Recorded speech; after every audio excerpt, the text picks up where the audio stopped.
Assalomu alaykum, Zikzak bor obunachilarimiz. Navbatdagi yana bir mebelni usturovka jarayoni tugadi. Ushbu mebelni Bosgan tumani To'rtko'l Botir Obod degan joyga usturovka qildik.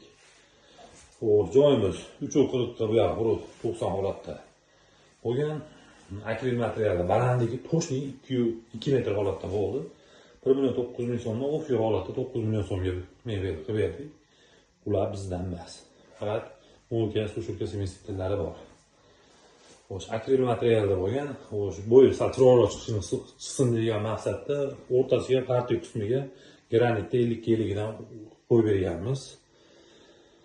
Plyuslar bo'lgan, rossiyskiy ultradagor stalishnicasida bo'lgan stiklarini temirlari qo'yilgan, chegalariga oshirmoqchilarimiz yaxshisidan xudo xolasa avsudiyonga qo'yiladigan firmaniki. Akrillarimiz ham grey antras deganda bo'ldi. Yonboshini to'sib qo'yganmiz. Kimga shunday xizmatlar kerak bo'lsa, ekranlarda ko'rgan raqamlarga aloqa chiqarasizlar, sog'liqli yasab usturovka qilib beramiz.